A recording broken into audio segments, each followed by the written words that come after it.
Good afternoon from the Tennessean newsroom. I'm Duane Gang. It's our Monday look at politics, and I'm joined by politics editor Scott Stroud, and we're going to talk about Barack Obama's presidential inauguration today, his taking swearing in, the official swearing in for his second term. But first, our reporter Michael Cass followed a church group from Nashville up to Washington, D.C. today for the inauguration, and we're going to get a report from him that he filed earlier today. Let's take a look. This is Michael Cass with the Tennessean. I'm sitting on the west lawn of the United States Capitol not long after the end of the inauguration of President Barack Obama. Photographer George Walker and I came up here with a group of about 100 people organized by Lake Providence Missionary Baptist Church in South Nashville, and we were all expecting to be somewhere out near near the Washington Monument on the National Mall, but we got a surprise this morning. One of the people leading the group told us that he had been able to come up with tickets in the area closest to the Capitol. We were still pretty well back. We were not this close up here in the seats, but we were able to get a little view of things and to see what was happening on the big screens. And members of the church and others who came on the trip were very excited and happy to be part of history, and said they were inspired by President Obama's speech. So it's been an exciting opportunity, not something everybody gets to do, and the members of the group were very excited to be able to do this on this cold January day. Okay, that was Michael Cass braving the cold weather up there in Washington, D.C. today, and he's all bundled up. And Scott, I want to get your take on some of the things that the president said and what your overall take was on his second inaugural address today. But first, let's take a look at a few of the clips and some of the highlights from the president's speech today. The first thing we're going to take a look at is just him taking the oath of office from Chief Justice John Roberts. I think they got it down this time.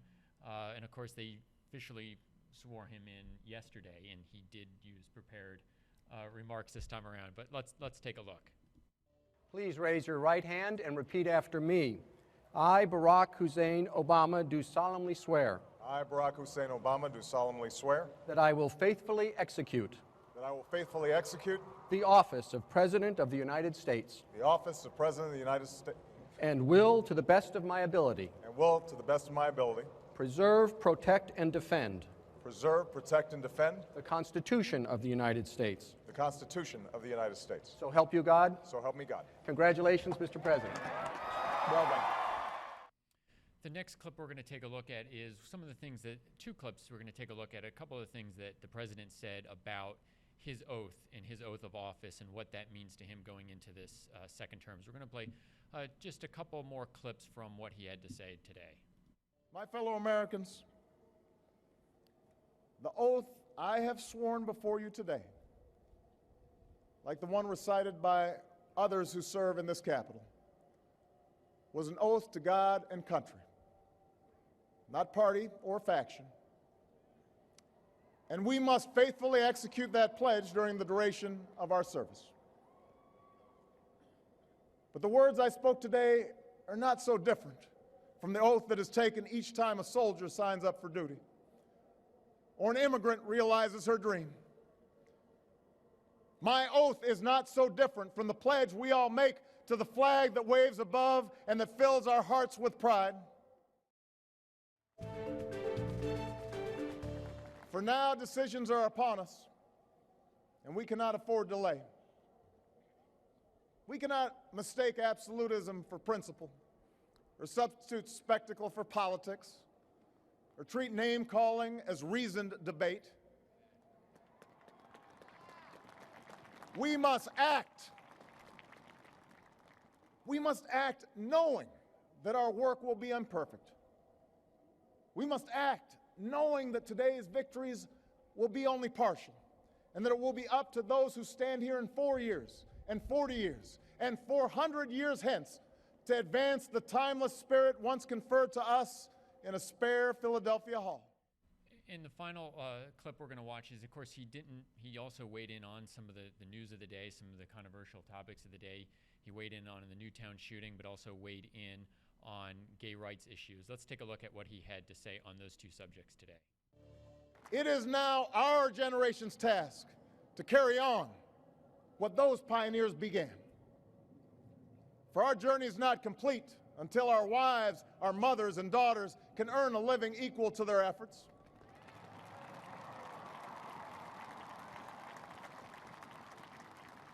Our journey is not complete until our gay brothers and sisters are treated like anyone else under the law.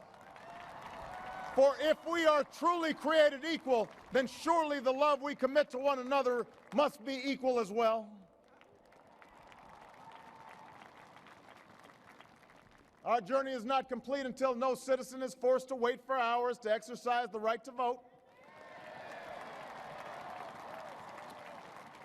Our journey is not complete until we find a better way to welcome the striving, hopeful immigrants who still see America as a land of opportunity.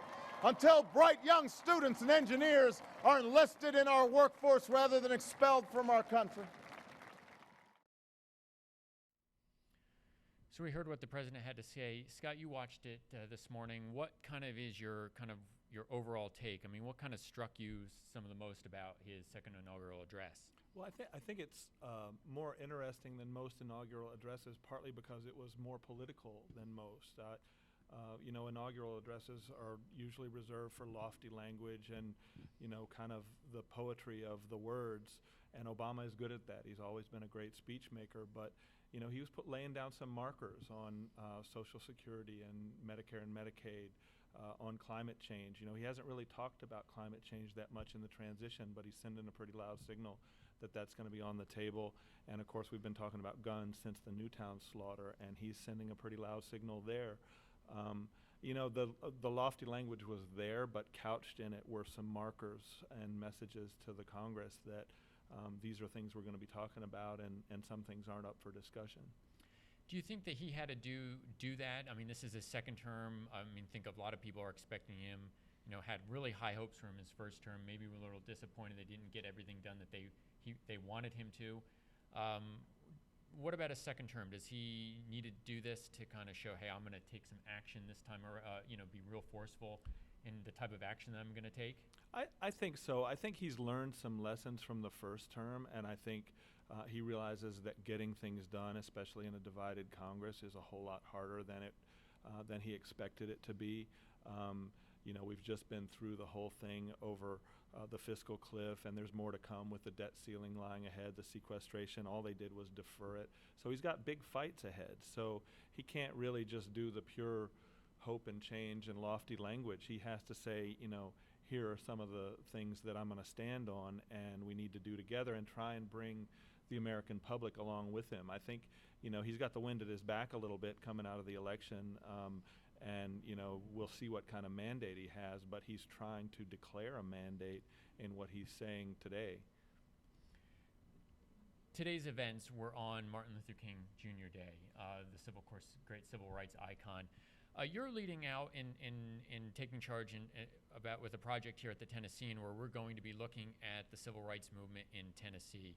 Give us a hint at what we can expect. It kicks off next Sunday. Kind of give us, some perspective on what we can expect and what readers can expect and what Nashville meant in the civil rights movement. Yeah, we're really excited about what we've got coming. We're going to do this over a period of 8 months.